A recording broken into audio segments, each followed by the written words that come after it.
What's up, everybody? Welcome back to the NYG Blue Zone. It's your boy Attikis. I am running solo right now. I just wanted to get on and talk about a lot of the chatter that's going on.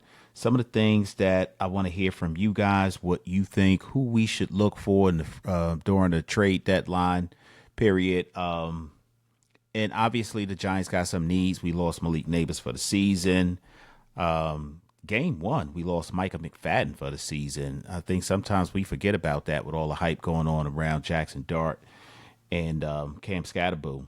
And sometimes I think we often overlook what contributions that Abdul Carter has made also. So a couple of things I want to get into, talk to you guys about, and also some of the chatter that we're hearing regarding some friction maybe with Daboll and Shane and management and just a lot of things that you don't really want to have on your radar as you're trying to build your team and get your organization in a place where they're going to be winning games. But so we're going to chop it up about all those things.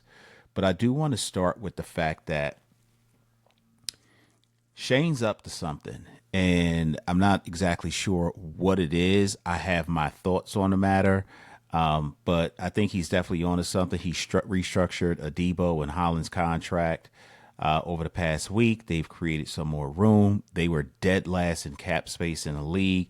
I think he's trying to pull a Howie. I don't know if he can, but what I will say is Shane at the end of last year had me really questioning the direction that he has had our team going. And it was mainly because of the mishandling of, I'm not even going to bring up Daniel Jones because who knew he was going to turn into the savior in Indianapolis, but definitely Saquon Barkley and his departure from the Giants going down to Philly, turning out to be the offensive player of the year, creating unbelievable Madden type moves where they ain't even know how to create a move like that for the game, jumping over players backwards during regulation games, important games, and being a key piece and the reason why they ended up winning the Super Bowl last year. So I've had my misgivings about him, but I really think that overall he's got more hits than misses. Now, you could look at the Tay Banks thing. You could look at the Evan Neal thing, and you got a point. Big time misses on both of those. In fact, Tay Banks has been limited to kickoff returns and punt returns at this point, and it deservedly so. He really hasn't produced.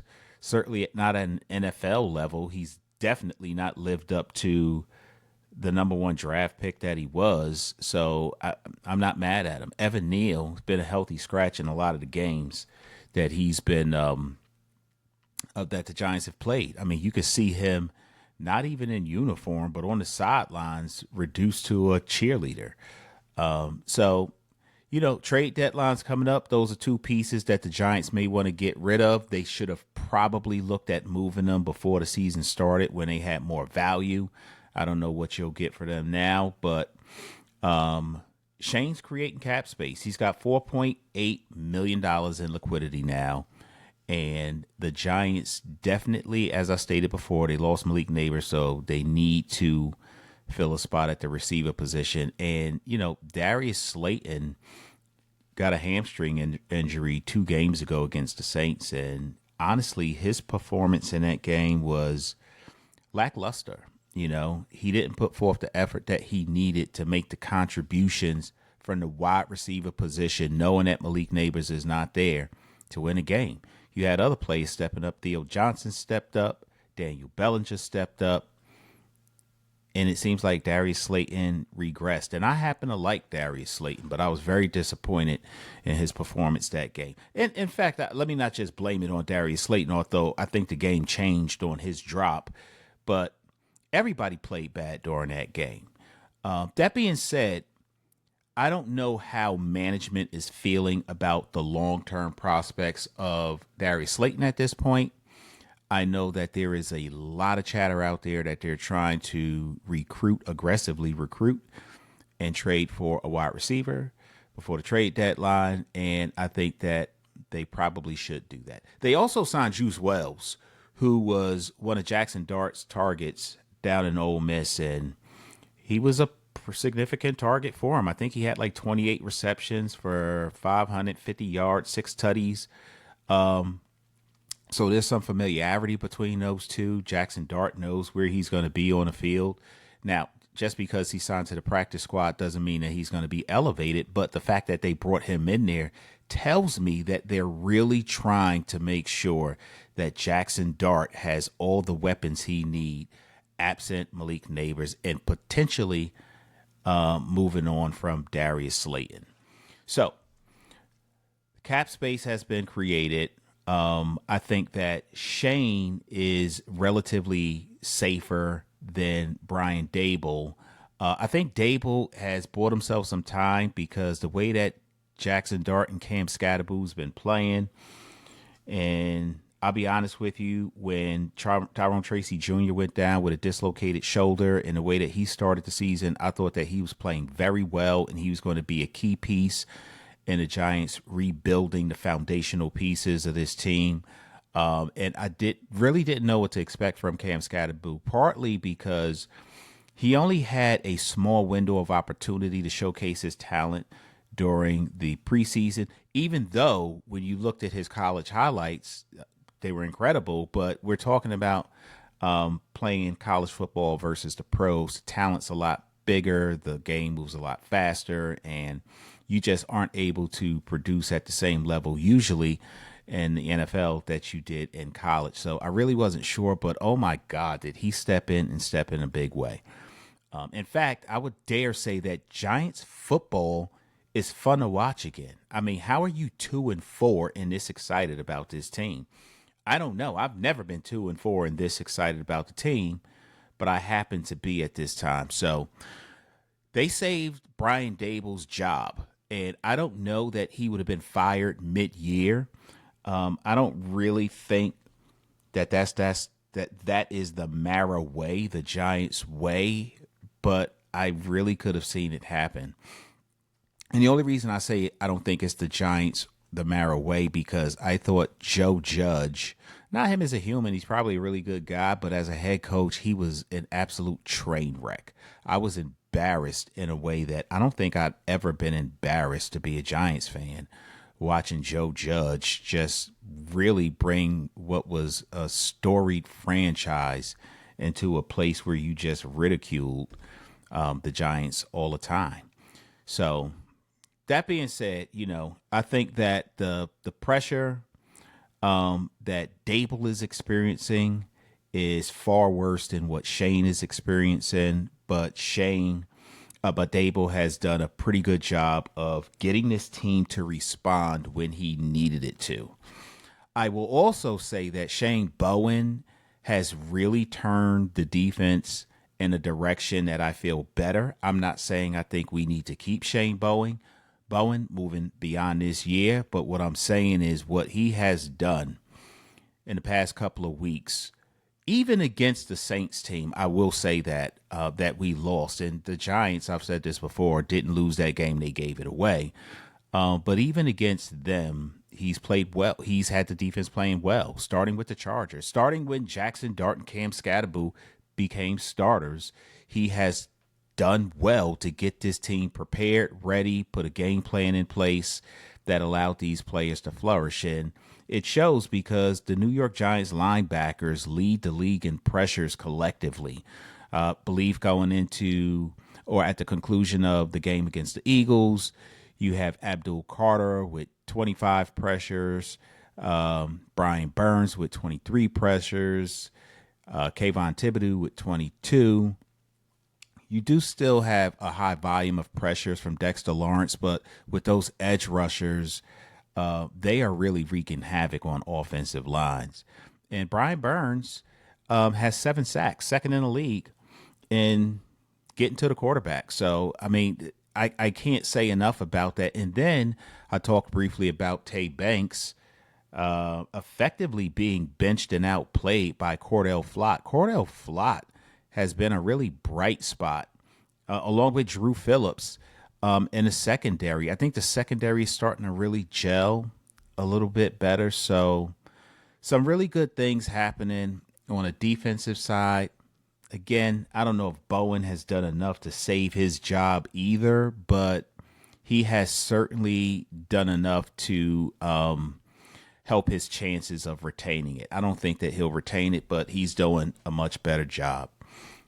Where's this inspiration coming from? I really don't know. It's probably, like I said, a byproduct of how well these rookies are playing.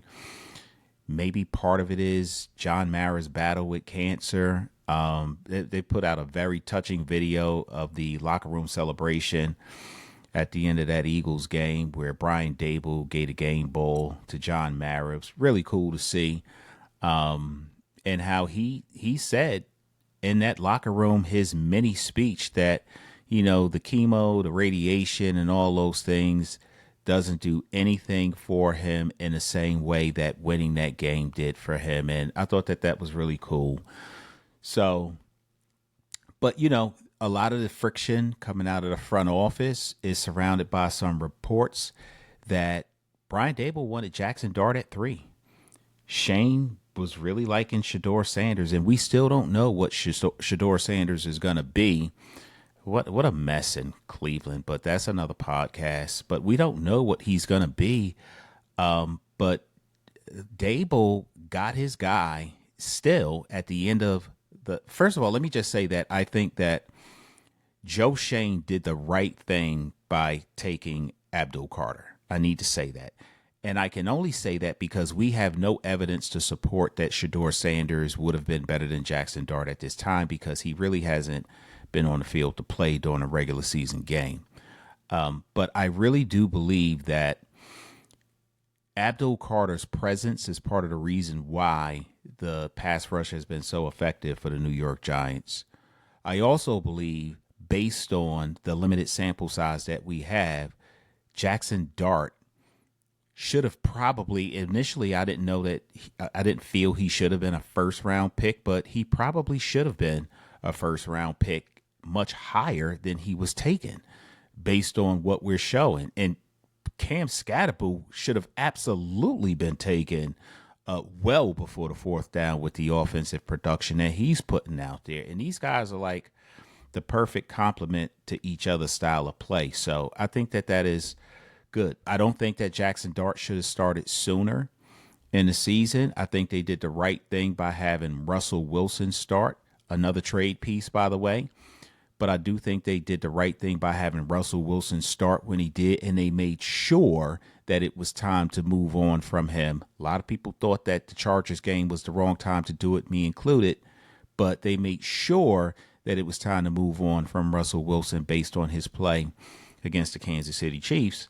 I would dare say that in the event that Brian Dable did sit Russell Wilson, and how could he after his performance against the Dallas Cowboys, but how could he? But if he did happen to start Jackson Dart against the Chiefs, it might have been a different outcome. The guy creates plays when plays breaks down, and you can't coach that. Now, that's something that Russell Wilson used to be capable of doing when he was a younger quarterback playing in Seattle and had one of the worst offensive lines in football. But that's not the Russell Wilson that takes the field these days. The Russell Wilson that takes the field these days needs to be behind a solid offensive line. And I think he was holding the ball a little bit too long, trying to get plays to develop that weren't there. And particularly against the Chiefs when Chris Jones was and that whole defensive front was just putting heavy pressure on the Giants' offensive line. So that being said, I think that where we are is a good place to be. I think Daboll's bought some time. Shane's doing a fine job. And in the absence of Malik Neighbors and now Darius Slayton, a lot of players have stepped up. But this money that has been freed up, I think the Giants are really looking to get somebody who is capable of being quickly integrated into this offense and somebody that is going to be a nice complementary piece when Malik Neighbors comes back. And I do think that the Giants might be second guessing themselves with the extension they gave to Darius Slayton. And they've been given good reason to think that way. But so, Jackson Dart is for real. And if he's for real, and you think that based on the way that the NFC East is going right now, you want to make sure you surround him with enough pieces that are going to help him to continue to move this offense in the direction you want it to go. But you don't want to do it with short-term pieces that's going to be putting Band-Aids where you need stitches. So you're going to have to look at a receiver that's going to make sense for this team. A couple of the receivers that they're looking at is Chris Olave. They're looking at Jacoby Myers. I've heard Jalen Waddle's name come up. And when I think about all of the options that are available to them, I just want to bring a graphic up real quick. But when I think about the receivers that are available to them, the one that makes the most sense to me is probably Chris Olave. And I say that because his age and first of all, he's still on his 1-year deal. He's proven to be a good receiver. I think that he is very similar in nature to a Darius Slayton. So he's a big body target. He gets on the field. He's pretty good with his hands. He has had some situations where he's dropped the ball, and that makes me worried a little bit. But he's on a younger side, and I think that he could be coached into becoming a better player. When you think about who he has had in terms of coaching in New Orleans for the past few years, I'm just not convinced that he was given an opportunity to be the best version of himself that he can be. Because coming out of college, he was a much more productive and better athlete. Once he reached the NFL, we saw a little bit of regression. Jalen Waddle is also a name that's been coming up, who I think would be an extremely good fit. The only thing that concerns me about Jalen Waddle is he is slightly smaller. But in his 2025 stats aren't really showing it, but we've all seen what Jalen Waddle can do when he's paired with a good quarterback, good running game. You've got an offensive line that's given time to scan the field. And right now, any one of these guys that would be playing will be coming in as the first option. No disrespect to Wan'Dale Robinson, because he's done a tremendous job, in my opinion anyway. But whoever comes in is going to be coming in as the number one option. And my only thing about Jalen Waddle is, to me, he is very similar, a little bit taller, but very similar to a Wan'Dale. And I don't know that you want to have two guys on the field like that, only because why wouldn't you just throw Olszewski out there, who has shown that he can be a really good receiver when you need him to be? Obviously, he plays mostly on special teams, but I think that he can make some good contribution in the receiving game. And we saw that during the preseason. You got Jacoby Myers, who's also an option, who's out there. He doesn't have a whole lot of stats right now, but he'll be a low-cost option that you could pick up. And then you got Jawan Jennings from the San Francisco 49ers. Again, there's a long-term outlook for that guy. He's only got 1 year left on his contract out there in San Francisco. I don't know that he's the answer either, but he's certainly an option. If I'm thinking what the New York Giants are doing, Joe Shane is doing or looking at, he's looking at Chris Olave or Jalen Waddle. I see him making a strong push for Chris Olave. You got some pieces that you can trade and maybe help out. I think if you sent Russell Wilson and package some other draft capital with that, not too much because I don't want to give too much and mortgage our future, but you might be able to swing that deal. I don't know that they're really in love with Chris Olave. I know that they really like Rashid Shaheed, and we saw what he could do to the Giants because he took one to the house. Obviously, it was on a busted play, but he's fast. He is what Jalen Hyatt was supposed to be for the New York Giants, and he just really hasn't turned out that way. So if they get Chris Olave, move Wilson, they've got immediate validation at the wide receiver one position. He's somebody who could play well with a Malik Neighbors. I think Daboll's vision with Jackson Dart, now he's got Cam Scatterboo, is supported by having another receiver that can help him get closer to building what he hopes to be a championship team. It might be a good fit for him. But, I don't know what they're going to do. I think Jalen Waddle is the direction that they're more or less looking. And while that's not my first choice, I wouldn't be mad. I wouldn't be mad because Jalen Waddle is an exceptional talent. I think he's on the older side. I think he's like 29. He's not necessarily the youngest fit, but he's on the right side of 30. He's still very productive, and he's got a lot of football left in him. He's just a little smaller, if I'm being honest. There's one other thing that I did want to bring up, and there was this interview that went on with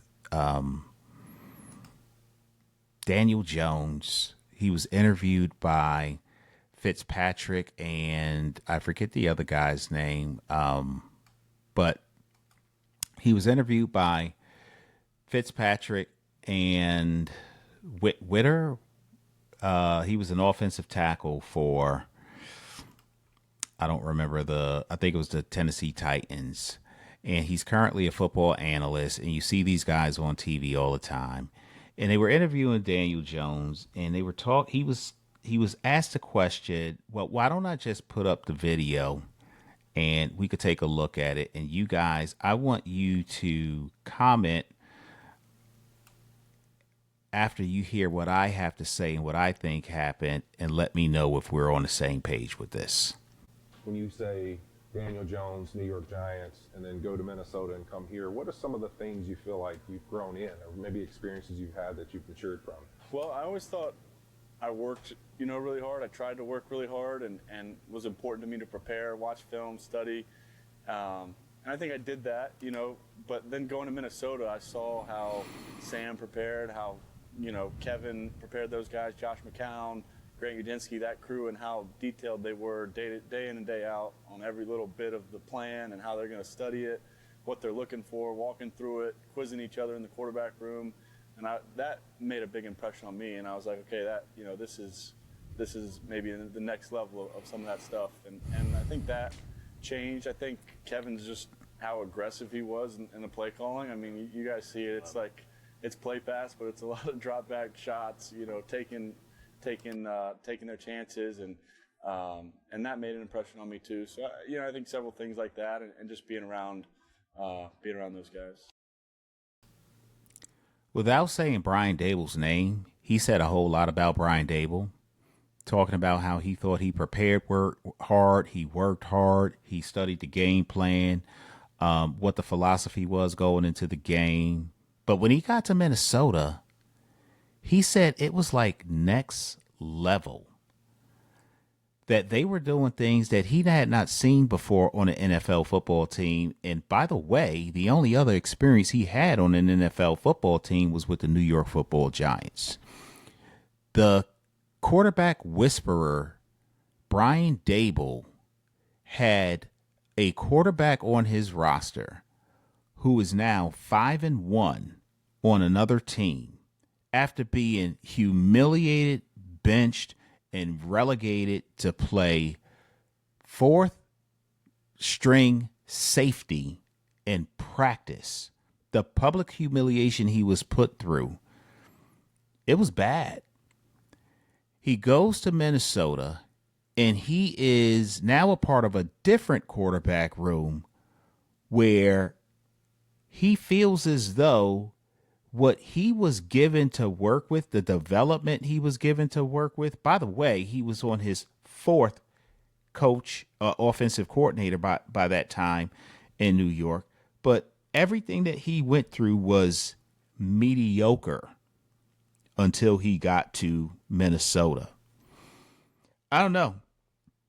I don't think that Daniel Jones' intention was to throw Daboll and the coaching staff in New York under the bus, but that's damn sure what it sounded like or what it ended up being.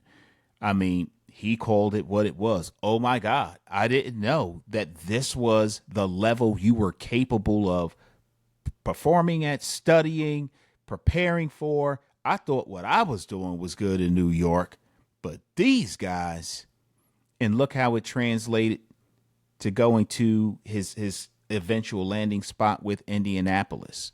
He's taking shots down the field. He has, in fact, the one loss that they had, it wasn't his fault. He probably should have won that game too. Listen, I'm over Daniel Jones leaving. I'm not in any way advocating that we should have kept him. His time in New York was done. But there are many people, me included, who have said that it wasn't his fault. There were plenty of reasons that he should have taken plenty of blame for some of the things that went on with his time in New York. However, I don't know that you need anything more clearer than what we have seen to show, particularly once he left, that the quarterback problem in New York was not Daniel Jones' fault. In fact, I can remember Malik Nabers talking about this very thing during an interview post-game last year. Do you expect the quarterback change to provide more of a spark than it did? I mean, obviously, it ain't the quarterback. Same outcome when we had DJ at quarterback. I mean, take a look. It ain't the quarterback. I want to know what you guys have to think. I would really like it if you would comment below and share with me what your thoughts are on what Malik Nabers had to say, on what Daniel Jones had to say, and what I had to say in response to both of those things. Not that I really care at this point, because I'm very happy with our quarterback. I'm very happy with the direction, or at least the pieces that we have in place. Maybe not so much the direction at this point, because they still got to show me more, but I am happy with our quarterback moving forward. In fact, I would dare say that he's going to win Offensive Player of the Year, given how much production he's putting on the field, the energy. He's changed the culture in the locker room, and he's a good quarterback. I would dare say that. But I'm curious what you guys have to say, or what you think about that interview, and what I had to say about that. That's it for now. I just wanted to pop in and share my thoughts with you guys today. Please don't forget to like, subscribe, share this, comment below, hit that notification bell, so every time we drop a new video, you get that content first. Thanks for watching us. Have a good night. Yeah, a lot of girls probably crying from my old high school. Look, they see me everywhere they go, I probably would too. Look, crossed over to the Jordan men like I'm Michael. Yeah, eating blessings so much I might need lipo. Yeah, tailored for the dogs like I'm walking in chucks. Yeah, it's just in this plan, man, I see all y'all shook. Look, knew that I was great ever since I was a rook. Man, all y'all singles making me look good. Okay, praise to the Most High, yeah, that's Jesus. Look, but when it come to this rap thing, I can't lose. Yeah, back-to-back number ones, that's a thing greats do.